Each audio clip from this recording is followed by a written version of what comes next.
नमस्कार, आप देख रहे हैं आज तक। आपके साथ मैं हूं सईद अंसारी। आज तक के आप सभी दर्शकों को आज तक के पूरे परिवार की तरफ से स्वतंत्रता दिवस की हार्दिक बधाई।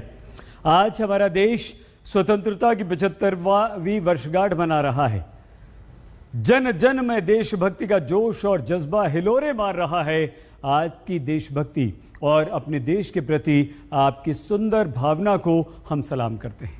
हम आज पूरे दिन हर बुलेटिन की शुरुआत राष्ट्रगान जन गण मन से कर रहे हैं, तो आप भी राष्ट्रगान के सम्मान में हमारे साथ खड़े हो जाइए।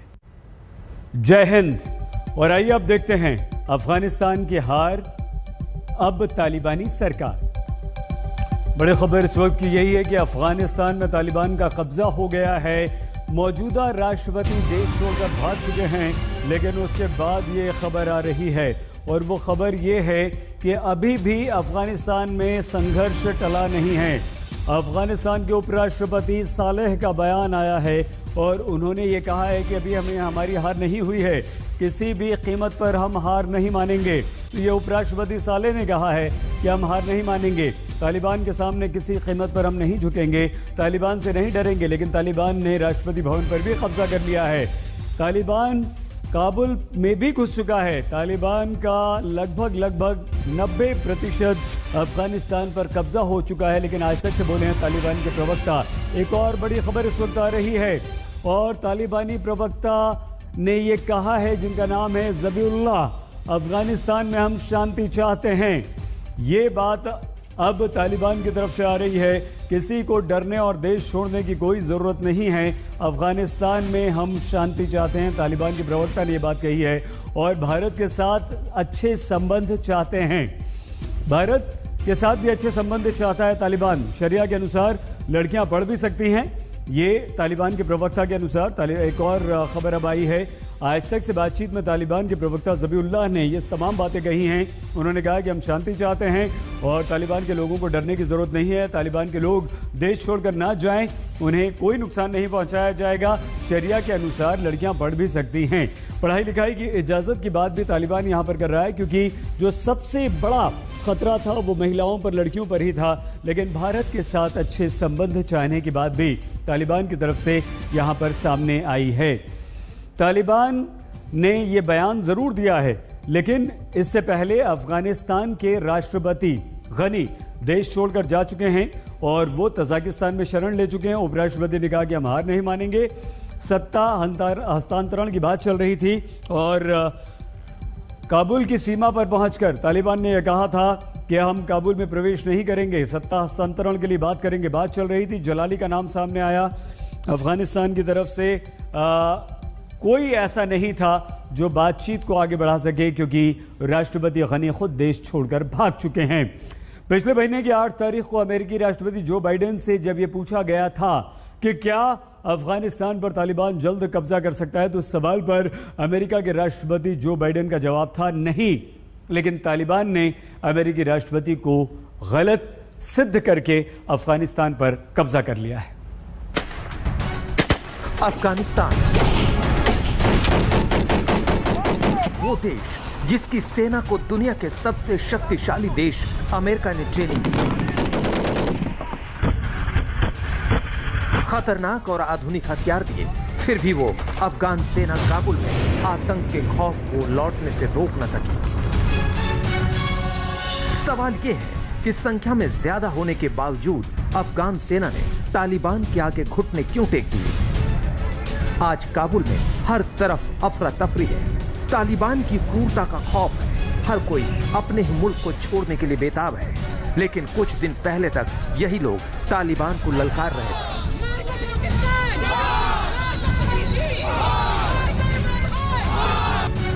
सवाल यह है कि जनता साथ होने के बावजूद अफगान सरकार और सेना ने हौसला क्यों खो दिया। एक भी लड़ाकू विमान का ना होना तालिबान की सबसे बड़ी कमजोरी थी। इसलिए अफगान सेना तालिबान के आतंकवादियों को चींटियों की तरह मसलती रही। फिर क्यों अफगान सेना ने एक झटके में अपने एयरबेस तालिबान के हवाले कर दिए। महीने भर पहले ही अमेरिकी राष्ट्रपति ने अफगान सेना पर भरोसा जताया था। कहा था कि वो अपने दम पर तालिबान को थाम लेगी, लेकिन तालिबान ने 20 सालों की किलेबंदी को 100 दिन में ही ढहा दिया। नतीजा आज अफगानिस्तान में अफरा तफरी और कोहराम है और दुनिया का सबसे शक्तिशाली देश काबुल में अपने नागरिकों के लिए तालिबान के रहमो करम पर निर्भर है। अफगानिस्तान के राष्ट्रपति वतन छोड़ चुके हैं और काबुल में हर तरफ तालिबान छाया हुआ है। काबुल पर कब्जे की तालिबान की चाल बहुत चौंकाने वाली है। शुक्रवार तक तालिबान कंधार, हेलमंड, घोर, बजिस और लोगर राज्य पर कब्जा कर सबको चौंका चुका था। शनिवार को उसने बल्ख, पत्तिका, कुनार और पख्तियां पर कब्जा किया तो दुनिया को काबुल के ढहने का यकीन हो गया और तालिबान ने यह काम उम्मीद से पहले कर दिखाया। यह उस देश का हाल है जिसकी सेना को अमेरिका ने 20 सालों तक तालिबान के खिलाफ लड़ने की ट्रेनिंग दी, हथियार से लैस किया, लेकिन जब मौका आया तो अफगानिस्तान की सेना उसे पीठ दिखाकर चलती बनी, जबकि कागज पर वो तालिबान पर भारी थी। अफगानिस्तान की सेना के पास 3 लाख से ज्यादा सुरक्षा बल है, जिसमें पुलिसकर्मी भी शामिल है। माना जाता है कि तालिबान के पास 1.5 लाख के करीब आतंकवादी हैं। यूएस कांग्रेसनल रिसर्च सर्विस के अनुसार तो यह संख्या 55,000 से 85,000 के बीच है। अफगान सेना का सालाना बजट 44,566 करोड़ रुपए है, जिसका 75% हिस्सा अमेरिका देता है, जबकि यूएन कहता है कि तालिबान हर साल इससे आधी रकम यानी 22,000 करोड़ रुपए अपने आतंकवादियों पर खर्च करता है। तालिबान के खिलाफ अफगान सेना का सबसे गेम चेंजर उसकी वायुसेना है, जिसमें 167 एयरक्राफ्ट और अटैक हेलीकॉप्टर शामिल है। वहीं तालिबान के पास वायुसेना नहीं है, तो जिस तालिबान के अफगान सेना के मुकाबले आधे सैनिक थे, उसने एक बार फिर काबुल में अपने झंडे गाड़ दिए हैं। उसके आतंकवादी एक बार फिर काबुल में लौट आए हैं और एक बार फिर तालिबान की मुट्ठी में अफगानिस्तान का भविष्य आ गया है। आज तक ब्यूरो। तो अब अफगानिस्तान पर तालिबान का कब्जा है और अफगानिस्तान के राष्ट्रपति देश छोड़कर भाग चुके हैं। लेकिन ये कैसे हुआ? आज पूरे दिन क्या क्या अफगानिस्तान में हुआ? काबुल पर तालिबान ने कब्जा किया शाम के वक्त।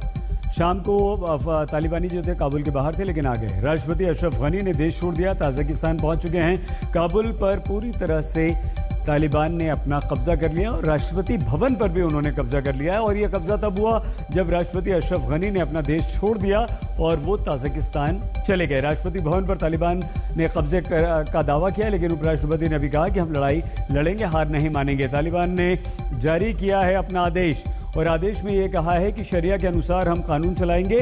काबुल में नाइट कर्फ्यू लगा हुआ है, 9 बजे से नाइट कर्फ्यू लगा दिया गया है। लोगों से अपील की गई है कि वो अपने घरों में रहें। मज़ार शरीफ पर भी तालिबान का कब्जा हो चुका है और नाइट कर्फ्यू के अलावा तालिबान ने यह भी कहा है कि हम शरिया के अनुसार अपना कानून चलाएंगे। कंदहार में ज़बरदस्त तालिबान ने जश्न मनाया, सबसे बड़ी जेल बगराम पर कब्जा कर लिया है और सारे बंद कैदियों को रिहा कर दिया है। कनाडा ने अफगानिस्तान से अपने राजनयिक रिश्ते ख़त्म कर लिए हैं।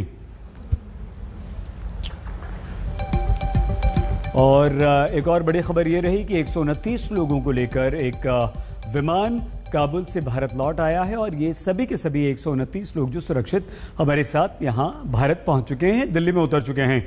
2 मेहमान इस वक्त हमारे साथ हैं। Lieutenant general retired Gurmeet Singh ji, बहुत धन्यवाद गुरमीत सर आपका। और हमारे साथ इस वक्त brigadier retired Harris Nawaz Pakistan से, इस्लामाबाद से मौजूद हैं। जनरल सिंह, आप अफगानिस्तान में तालिबान के इस कब्जे को किस तरह से देखते हैं? देखिए, ये सबसे पहले बहुत बड़ी ट्रेजेडी है अफगानिस्तान गवर्नमेंट और अफगानिस्तान के अवाम के लिए। ये जो क्राइसिस वहां पे हुआ है, ये जो क्यास है और जो मेहम हो रहा है, ये मैं कहूंगा कि बहुत दुर्भाग्य की बात है। और देखिए, इसमें एक बात पक्की है, जो पाकिस्तान ने इसके अंदर में रोल प्ले किया है, जो बैकिंग किया है, जो उन्होंने पिछले मैं कहूंगा कि 20 साल से कर रहे थे ये, और उससे भी बड़ी बात यह है कि ये यूएस का सबसे बड़ा फेलियर है। अभी कुछ दिन पहले ही बोल रहे थे कि 30 दिन और 90 दिन की बात कर रहे थे। इसका मतलब उनका इंटेलिजेंस उनका सिचुएशन को अंडरस्टैंड करना, और जिस प्रकार से 20 साल तक उन्होंने ये नहीं समझा कि इस सब के पीछे में पाकिस्तान ही है। ये जो बार बार जो अफगानिस्तान के जो प्रेसिडेंट थे उन्होंने कहा कि ये इम्पोज वॉर है, ये एक्ट ऑफ एग्रेशन है पाकिस्तान की तरफ से, ये प्रॉक्सी वॉर है पाकिस्तान का।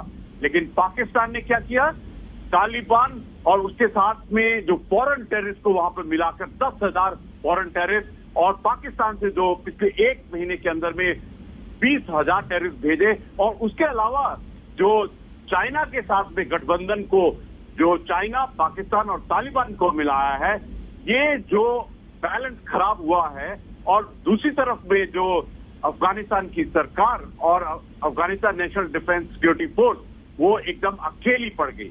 जो सहारा पहले था यूएस का वो एकदम खत्म हो गया। और मैं तो ये कहूंगा कि देखिए ये बहुत दुर्भाग्यपूर्ण बात है कि इस रीजन के अंदर में ये हुआ है, लेकिन ज्यादा जरूरी ये बात है कि इसके बाद में क्या होगा, उसका इम्पैक्ट क्या होगा। एक बात पक्की है कि तालिबान का जो आधार था वो फंडामेंटलिज्म, वो एक्सट्रीमिज्म, वो जिहादिज्म था, वो टेररिज्म के ऊपर बेस्ड था। उनकी पूरी ट्रेनिंग, पूरी फंडिंग, पूरा सपोर्ट पाकिस्तान का था। पाकिस्तान तो सोचता रहा है कि ये उनकी जो स्पेस, स्ट्रैटेजिक स्पेस, और अब तालिबान को अपना एक असेट समझता रहा है। लेकिन मैं ऐसा समझता हूं कि अभी स्थिति पूर्ण रूप से बदल गई है। आज के दिन में जो बदलाव हुआ है इसका क्या असर होगा और तालिबान का क्या रूप होगा, ये तो पक्का है कि अफगानिस्तान के अंदर में जो शरिया लॉ और जो उन्होंने 1996 से 2001 तक किया था वही रिपीट होगा। लेकिन बड़ी बात ये है कि देखिए तालिबान की जो गवर्नमेंट है, तालिबान की जो डिप्लोमेसी होगी वो क्या रूप लेगी, ये सबसे बड़ी चुनौती है। सर ठीक है सर। जनरल सिंह, हम क्योंकि एक और गेस्ट हमारे साथ पाकिस्तान से हैं इस वक्त, ब्रिगेडियर नवाज, उनसे एक रिएक्शन ले लें फिर आपके पास आते हैं। ब्रिगेडियर नवाज, आपको नहीं लगता कि अफगानिस्तान में तालिबान का रूल होना ये हमारे रीजन के लिए ठीक नहीं है? देखिए, इसमें मेरी 2-3 बात है। सबसे पहले तो I will blame the way general Singh कि अमेरिकन की बहुत बड़ी गलती थी कि वहाँ पर इंटरिम गवर्नमेंट बनाए बगैर, वहाँ की पॉलिटिकल स्टेबिलिटी लाए बगैर हेस्टली उन्होंने वहाँ से विड्रॉल किया, even not informing Afghan government. जब ये हालात हुए हैं उसके बाद से नज़र आ रहा था कि अब Taliban getting control of Afghanistan, और उसके साथ साथ जितनी ट्रेनिंग उन्होंने करवाई थी अफगान ट्रूप्स को और उनके मलेशिया को, they had no confidence in the leadership. ना उनको अपने सिपा सलार के ऊपर कॉन्फिडेंस था, ना उनको अफगान गवर्नमेंट के प्रेसिडेंट के ऊपर था। और इसीलिए आपने देखा कि ख़ास तौर पे अमेरिका ने जो एनालिसिस किया था वो ये था कि शायद अफगान ट्रूप्स और अफगान मलेशिया नॉर्दर्न अलायंस के साथ मिल के 1 साल तक लड़ाई लड़ सकते हैं। 1 साल तक अफगान तालिबान काबिल नहीं आ सकते। लेकिन अफगान नॉर्दर्न अलायंस ने सबसे बड़ा झटका दिया अमेरिकन को कि उन्होंने हर जगह पर कहीं रेजिस्टेंस नहीं दिया, सरेंडर किया, उनको एक्सेप्ट किया, जिसकी वजह से वो नॉर्थ जो सबसे मुश्किल एरिया था वहाँ से उन्होंने पेशकदमी की और आहिस्ता आहिस्ता वो साउथ की तरफ आए और वो काबिल में पहुँच गए आके। एक तो ये बात है। सेकेंड ये कि इस वक्त अफगान तालिबान के लिए सबसे अहम चीज़ ये है कि वो अफगान का काबिल में पहुँच गए हैं। यहाँ उनको लेजिटिमेसी बनाने के लिए किसी हालत में भी ज़बरदस्ती पूरे इक़्तिदार पर कब्जा नहीं करना चाहिए।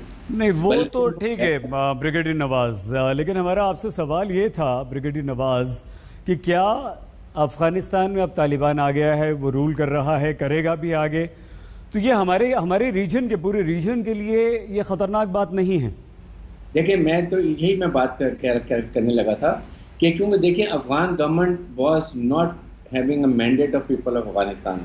पाकिस्तान ने इसीलिए बिल्कुल इसमें इंटरफेयर नहीं किया। आपने हमारे प्राइम मिनिस्टर को भी सुना होगा, फॉरेन मिनिस्टर को भी सुना होगा। लेकिन क्या ब्रिगेडियर नवाज पाकिस्तान ने डायरेक्टली इंटरफेयर नहीं किया, लेकिन पीछे से तालिबान को सपोर्ट किया, ये तो मानते हैं आप? देखिए, ये एक मैं आई would say that we should talk very positive, not at all. Pakistan ने वहाँ फेंसिंग की हुई है।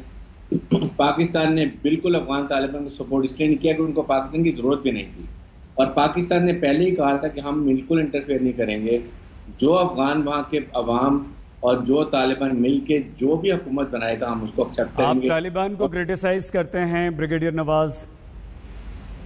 देखिए, मैं बिल्कुल क्रिटिसाइज आज इसलिए नहीं कर रहा कि अफगान तालिबान ने कोई खूनरेजी नहीं की।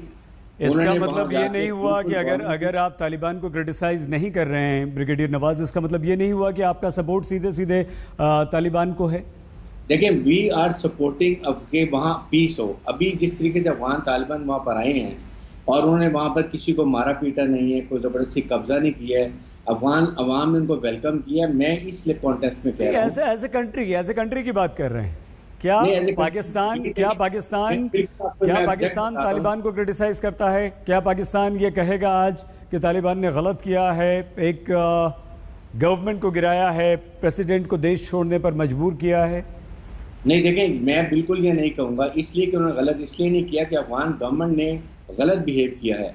अगर अशरफ गनी स्टेप डाउन हो जाते और एक इसका मतलब ये हुआ कि अगर अशरफ गनी उनकी बात मान लेते, खुद अगर अपनी कुर्सी छोड़ देते, तो ये तो सीधे सीधे आप तालिबान को सपोर्ट ही कर रहे हैं ना? लेकिन तालिबान को सपोर्ट करने की बात नहीं है। खून खराबा, लड़ाई झगड़ा, पाकिस्तान को सबसे ज्यादा जरूरत थी कि अफगानिस्तान में अमन हो, लड़ाई झगड़ा न, क्योंकि जितना लड़ाई झगड़ा होता, जितने वहाँ खूनरेजी होती, जो अमेरिका चाहता था और इंडिया को सपोर्ट, इंडिया ने भी सपोर्ट किया। लड़ाई झगड़ा तो अफगानिस्तान में चल ही रहा है ना। तालिबान क्या कर रहा है? तालिबान कोई अमन और शांति तो वहाँ पर नहीं कर रहा है, नहीं उसका संदेश दे रहा है ब्रिगेडियर नवाज। बात यह है कि वी मस्ट अंडरस्टैंड कि अफगान जिस तरीके से रॉ वहाँ ऑपरेट कर रहा था, तालिबान को सपोर्ट कर रहा था, अफगान तालिबान ने क्लियर कहा कि हम हमारी सरजमीन। क्या पाकिस्तान ब्रिगेडियर नवाज अफगानिस्तान में तालिबान को ऑफिशियली रिकॉग्नाइज करता है, गवर्नमेंट को मानेगा? नो, बिल्कुल हम रिकॉग्नाइज नहीं करते। ठीक है, थैंक यू वेरी मच, बहुत धन्यवाद ब्रिगेडियर नवाज, बहुत धन्यवाद जनरल गुरमीत सिंह जी। दोनों गेस्ट यहाँ पर हमारे साथ थे। लेकिन आप अंदाजा लगाइए, जिस तरह से पाकिस्तान के एक रिटायर्ड ब्रिगेडियर साफ तौर पर तालिबान को अगर सपोर्ट करते हैं और क्रिटिसाइज करने से भी डरते हैं, इसका मतलब यह हुआ कि कहीं ना कहीं सपोर्ट सीधे सीधे पाकिस्तान का तालिबानियों को है। बुलेटिन के इस हिस्से की शुरुआत भी एक बड़ी खबर के साथ हम कर रहे हैं। काबुल पर अफगानिस्तान की राजधानी पर तालिबान का कब्जा हो चुका है। काबुल से दिल्ली पहुंचे अफगानिस्तान के राष्ट्रपति अशरफ गनी के सीनियर सलाहकार रिजवानुल्लाह अहमद ज़ई दिल्ली पहुंच चुके हैं। उन्होंने आज तक से एक्सक्लूसिव बातचीत की और कहा है कि अफगानिस्तान के ज़्यादातर इलाकों में फिलहाल शांति है, लेकिन कब्जा हो चुका है तालिबान का। सुनिए। सैयद हसन है हमारे साथ, अफगानिस्तान के सांसद है। सर, क्या सिचुएशन है वहाँ पर और किस तरह से लोग परेशान हैं? लोग बहुत परेशान हैं अफगानिस्तान में। The situation is very bad. उनमें किस तरह के सवाल है, वो उनसे आपकी कोई बातचीत या मुलाकात हुई? Yes, I think the Indian is safe while American army came to Afghanistan yesterday night. 3,000 army on tonight came to more 5,000. And this army is only to support all the diplomats in Afghanistan. क्या जो जिस तरह से घुसपैठ हुआ है, क्या सड़कों पर कोई खतरे की बात आपको वहाँ नजर आई? Situation is very bad. People is nervous. On I don't know what happened. Inshallah, everything will be okay. So how did you manage to get the flight, sir? Easy. Okay. तो यहाँ पर ये सैयद हसन है, अफ़गानिस्तान के सांसद। इन्होंने बताया हमें जो जानकारी इनसे मिली है, और साथ ही साथ ये बता रहे हैं कि वहाँ स्थिति चिंताजनक है, ख़तरनाक है, और फ़्लाइट इन्हें मिल गई आसानी से। लेकिन ये बता रहे हैं कि वहाँ पर किस तरीके से तालिबान के लोग सड़कों पर नज़र आ रहे हैं, और यही सबसे ज़्यादा परेशानी वाली बात है। वहाँ पर किस तरह की स्थिति है, वहाँ पर क्या तस्वीरें आप लोगों ने देखी? बुरी तरह से तस्वीरें हमने देख लिया था। एक महीने से जो ये वायलेंस, ये लड़ाई हुआ था, तो आज जो हम आपने महबूब वतन से हम निकला, तो बहुत बुरा तस्वीर हमने देखा। लेकिन उम्मीद ये है कि जो पहले बार तालिबान या जो लड़ाई था, इंशाल्लाह इसी बार ये लड़ाई नहीं होगा, उम्मीद है ये। क्योंकि वो जो दूसरे प्रोविंस तालिबान ने कैप्चर किया था, उसमें कुछ नहीं हुआ है। पॉलिटिकल लोग को उसने कुछ नहीं कहा, जो औरतें हैं, महिलाएं हैं, उसको भी कुछ नहीं कहा। पर्दे के साथ, निकाब के साथ वो आप निकाह भी जा सकता है, स्कूल यूनिवर्सिटी भी जा सकता है, उसमें कुछ नहीं था जो रिपोर्ट है। आप एडवाइजर हैं अफगानिस्तान में जो प्रेसिडेंट हैं उनके, आप ये बताइए कि भारत से भी क्या कुछ बातचीत हो रही थी, वहां पर आधिकारिक रूप से क्या जानकारी आपको मिल रही थी? भारत से हम ज़्यादा तवक्को ज़्यादा था, उम्मीद ज़्यादा था, लेकिन मेरे मालूमात के मुताबिक भारत से कुछ हेल्प अफगानिस्तान को नहीं हुआ। 129 भारतीय अफगानिस्तान से दिल्ली पहुंच चुके हैं और साथ ही साथ बहुत सारे अफगानिस्तान के लोग भी आए हैं। उन्हीं लोगों से हमारे संवाददाता पंकज बात कर रहे थे। लेकिन इस समय तालिबान का अफगानिस्तान पर कब्जा है। काबुल में तालिबान जो है वो प्रवेश कर चुका है। अफगानिस्तान की सेना अगर तालिबान से लड़ती तो हर दृष्टि से तालिबान पर भारी पड़ती। कम से कम तालिबान काबुल में इतनी आसानी से दाखिल बिल्कुल नहीं हो पाता, लेकिन ऐसा हुआ बिल्कुल नहीं। अब आप सोच रहे होंगे कि आखिर ऐसा क्यों नहीं हुआ, क्यों तालिबान के आगे अफगानिस्तान की सेना ने अपने हथियार डाल दिए, क्यों तालिबान बिना लड़े बहुत आराम से अफगानिस्तान पर कब्जा करने में सफल हो गया। जानकार इन प्रश्नों का उत्तर तालिबान की उस रणनीति को मानते हैं जिसने मुट्ठी भर तालिबान ने एक बार फिर से अफगानिस्तान को अपने कब्जे में कर लिया। तालिबान की जीत की वो 4 बड़ी क्या बातें रहीं या कारण क्या रहे, हम आपको बताते हैं। तालिबान एक बार फिर काबुल में लौट आया है। दुनिया के सबसे खूंखार आतंकवादी संगठन की दहशत काबुल में दाखिल हो चुकी है। तीजा ये तस्वीर है जिसमें काबुल की सड़कों पर जाम लग गया है। हर कोई जल्द से जल्द काबुल छोड़ देना चाहता है ताकि उसका परिवार तालिबान के क्रूर शासन से किसी तरह बच जाए। तालिबान को लेकर यह डर फिजूल नहीं, क्योंकि 20 साल पहले की यादें लोगों के मन में अब भी ताजा है। लेकिन यहाँ सवाल ये है कि अफगानिस्तान पर तालिबान ने इतनी जल्दी फंदा कैसे कस दिया। तालिबान में ऐसा क्या है जिसने इतनी जल्दी देखते ही देखते एक मुल्क की सत्ता को रौंद दिया। इस सवाल का जवाब आपको दें उससे पहले ये वीडियो देखिए, जो तालिबान के खिलाफ उठने वाली सबसे बड़ी आवाज का घर है। यह अफगानिस्तान के पूर्व राष्ट्रपति और वॉरलॉर्ड अब्दुल राशिद दोस्तम का आलीशान घर है, जिस पर काबुल से पहले तालिबान ने कब्जा कर लिया। जिन सोफों पर दोस्त कभी बैठा करते थे, आज वहां पर तालिबान के आतंकवादी मौज कर रहे हैं। लेकिन सवाल यह है कि तालिबान में अफगानिस्तान के पूर्व उपराष्ट्रपति के घर में इस तरह से अलमारी खोलकर सामान देखने की हिम्मत कहां से आई? इस सवाल का पहला जवाब अफगान नेता है, जिन्होंने तालिबान से समझौता करके अफगानिस्तान का भविष्य उसे सौंप दिया।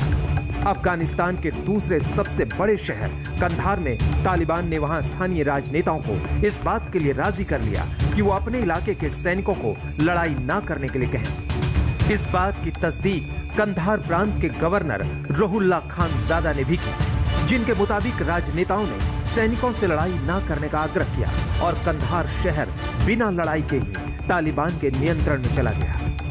दरअसल तालिबान ने गुपचुप तरीके से अफगान सेना के कमांडरों, गांवों, जिलों और प्रांतीय स्तर पर अहम नेताओं से संपर्क किया। उन्हें इस बात के लिए राजी किया कि अगर वो सैनिकों से हथियार डलवा दें तो उनकी जान बख्श दी जाएगी। इसके लिए सैनिकों और कमांडरों के कबीले, परिवार और दोस्तों की भी मदद तालिबान ने ली। तालिबान की ये चाल कामयाब रही और वो बिना लड़े ही काबुल तक पहुंच गया। वहां पर उनका मोटिवेशन नहीं है, क्योंकि इनके हैं 3 लाख लोग हैं, उनके वहां पर जो हैं 70-80 हजार तालिबान के लड़ाकू हैं, वो उनके आतंकी हैं। तो नंबर्स को भी देखते हुए आर्मी जो है, अफगान नेशनल सिक्योरिटी फोर्सेस, उनके पास काफी एडवांटेज है। परंतु मुझे लगता है जो वहां पर जो हालात हैं तो उनमें मोटिवेशन नहीं है। करप्शन इतना ज्यादा हो गया है जिसकी वजह से उन्होंने एक जो पहला मौका आया है उन्होंने ज्यादातर ने हथियार डाल दिए हैं। कुछ ने तो वहां पर लड़ाई की है परंतु फिर भी वो टिक नहीं पाए हैं। तालिबान ने काबुल फतेह के लिए प्रोपेगेंडा का भी सहारा लिया। आम लोगों से लेकर अफगान सैनिकों के मन में ये बात घर करवा दी कि आखिर में वही जीतेगा, इसलिए लोग बिना वजह उससे दुश्मनी ना लें, ये उनके लिए अच्छा नहीं होगा। तालिबान का ये प्रोपेगेंडा काम कर गया। तालिबान की जीत की दूसरी बड़ी वजह सरकारी भ्रष्टाचार और अक्षम नेतृत्व को बताया जा रहा है। जानकारों का कहना है कि अफगानिस्तान में स्थानीय पुलिस से लेकर सेना तक में भयानक भ्रष्टाचार था।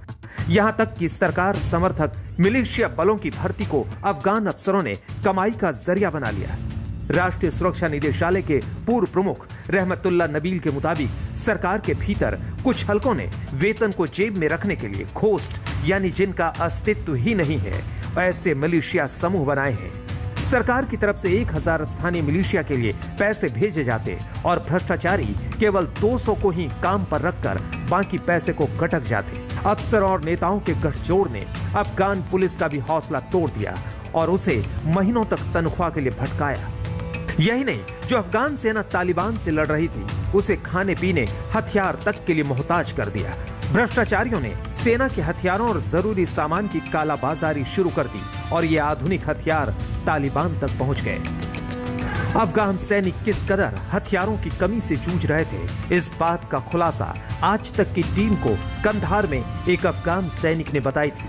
आज तक संवाददाता अशरफ वानी को इस अफगान सैनिक ने बताया था कि अगर सरकार उन्हें वक्त पर हथियार दे दे तो वो तालिबान को रोक सकते हैं। ये बोल रहे हैं कि हम रेडी है जंग के लिए, सिर्फ हमारे कुछ मुश्किल है वो ये कि हमारे पास वेपन्स जो है ना वो उसकी कमी के साथ हम पेश है। वैसे हम इन पर भारी है।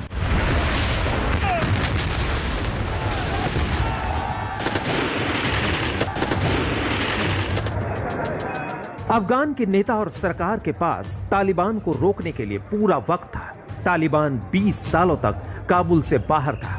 भारत, अमेरिका समेत दुनिया भर के देशों ने अफगानिस्तान की खुशहाली के लिए दिल खोलकर मदद भी की थी, लेकिन एक्सपर्ट कहते हैं कि तालिबान को रोकने का यह ख्वाब अफगानिस्तान के अक्षम नेतृत्व के चलते पूरा न हो सका, जिसका फायदा तालिबान ने उठाया और अमेरिका के जाते ही काबुल में आ धमका। 1990 के दशक के आखिर में तालिबान ने अफगानिस्तान के दक्षिण में रहने वाले पश्तूनों के बीच अपने को मजबूत किया। इसके बाद वो ताजिक और उज़्बेक की आबादी वाले उत्तर की ओर आगे बढ़ा। इसका नतीजा ये हुआ कि अफगानिस्तान के ज्यादातर समूहों में वो घुसपैठ करने में सफल हो गया। तालिबान के एक शीर्ष नेता आमिर खान मुटाकी ने इस बारे में कहा कि आज स्थिति 20 या 25 साल पहले की तुलना में अलग है। अब हर गांव और इलाके में मौजूद हर जातीय समूह में सैकड़ों और हजारों सशस्त्र मुजाहिदीन हैं। ज्यादातर जानकार इसे अमेरिका की खुफिया सफलता मानते हैं, जो तालिबान के बढ़ते प्रभाव को पहचान ही न सकी और अफगानिस्तान के आम लोगों को तालिबान के रहमो करम पर छोड़ गई। जैसे पहले सोचा गया था कि हो सकता है तालिबान रूरल एरिया को तो पकड़ लेगा और मगर अर्बन एरिया में इतना सक्सेसफुल नहीं होगा और प्रोविंस की कैपिटल को नहीं पकड़ पाएगा, क्योंकि तालिबान के पास छोटे हथियार हैं, ज़्यादा से ज़्यादा मोटर्स हैं, और जबकि अफगान फोर्सेस के पास जो हथियार हैं वो ज़्यादा आधुनिक हैं। उनके पास वो अमेरिकन ट्रेन है, उनके पास एयर पावर थी, उनकी खुद की एयरफोर्स थी जिसके अंदर 170 जहाज थे, और उसके साथ साथ जो है अमेरिका की भी एयर पावर उनको एयर स्ट्राइक दे रही थी। मगर ऐसा नहीं हुआ। तालिबान ने इन प्रोविंसों को धीरे धीरे कब्जा करना स्टार्ट कर दिया। तालिबान के जीतने की एक और बड़ी वजह अचानक उसके आतंकवादियों की संख्या में इजाफा है, जिसने उसकी ताकत में एकाएक बढ़ावा कर दिया। अमेरिका और तालिबान समझौते के तहत अफगान जेलों से 5000 तालिबानी आतंकवादियों की रिहाई ने भी उसकी सैन्य क्षमता को बढ़ाया। पाकिस्तान के सैन्य अफसर और आतंकवादी भी तालिबान के समर्थन में उतर आए और अचानक तालिबान ने अपनी ताकत से सबको चौंका दिया। वहीं अफगान सेना की ताकत इस दौरान तेजी से घटी। अफगान इंटेलिजेंस सर्विस ने बताया कि 5000 सैनिकों ने अमेरिकी ऐलान के बाद से हर महीने सेना को छोड़ना शुरू कर दिया। यानी एक तरफ तालिबान की ताकत में बढ़ोतरी होती गई, तो वहीं अफगान सेना लगातार कमजोर होती गई।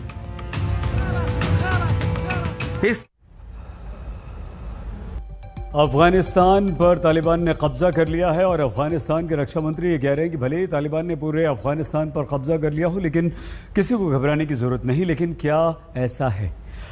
आज तक इकलौता ऐसा भारतीय न्यूज़ चैनल है जो इस समय कंदहार अफगानिस्तान से रिपोर्टिंग कर रहा है। आज तक की टीम उस ज़मीन पर मौजूद है जहां तालिबानी सत्ता है, तालिबान ने कब्जा कर लिया है। कंदहार से देखिए आज तक की एक्सक्लूसिव ग्राउंड रिपोर्ट। ये जो अभी नए नए आए सब ने अक्सर ने अपने फेस को बंद किया हुआ है। ये जो मेरे पीछे देख रहे सब मुजाहिदीन है। तो यहाँ पे जो आपने पहले पूछा कि झंडे या फिर झंडे भेजे जाते हैं, इनके माथे पर जो लिखा हुआ होता है वो या कलमा होता है या इस्लामी इबारत जिंदाबाद के नाम से शिश्वार लिखा हुआ होता है जी। और जो सरकार है, जो प्रशासन है, वो पूरी तरह से गायब है यहाँ से। आप अपनी सुरक्षा का खास ख्याल रखें सिद्दीक, प्लीज बोलिए। सही, यहाँ पे जो पहले सरकार हुआ करती थी या गवर्नर हुआ करता था या कमांडर हुआ करता था, वो सब यहाँ से चले गए हैं। इन्होंने अपने कमांडर को, अपने गवर्नर को, अपने मायर को यहाँ पे लाया है और लोगों के सामने उन्हें पेश किया है। यहाँ पे अभी न कोई सरकार है न कोई पुलिस है, सब हुकूमत इनके हाथ में। कंदहार में ये परिस्थितियां आप कितने दिन हो गए इसको? तकरीबन आज दूसरा दिन है। आज दूसरा दिन और आज एक और वाकया भी होने वाला था। यहाँ पे एक जगह है स्टेडियम के नाम से, वहाँ पे तालिबान ने बोला कि पहले जो यहाँ पे हुकूमत में कोई हुआ करता था या पुलिस में या एरिया में, तो उन्होंने वो लोग अभी उनको फांसी देना चाहते हैं। सुबह भी तकरीबन हजारों लोगों की तादाद में लोग खड़े थे और मेरे ख्याल में उन्होंने एक आदमी को जो बाचा के नाम से था और पहले शावलीकोट डिस्ट्रिक्ट का कमांडर हुआ करता था, उन्होंने उनको भी फांसी कर दिया और उन्होंने बताया कि ये सिलसिला जारी रहेगा और जो पहले हुकूमत में थे, जो पहले गवर्नमेंट में थे, काम कर रहे थे, हमारे साथ लड़ते झगड़ते थे, हम सबको फांसी देके। तो ये अलग अलग जो लोग आपके पीछे दिख रहे हैं सिद्दीक, ये सब तालिबान के लोग हैं, हथियारों से लैस हैं जो? ये सब तालिबान के लोग हैं। आपको पीछे से वो गाड़ियां जो दिख रही है पहले हुकूमत की हुआ करती थी, अभी तालिबान की मुझे भी बोल रहा है कि यहाँ से ये सब जो मेरे पीछे करे ये सब तालिबान के लोग हैं और ये ज्यादातर जो आए हैं इनके पास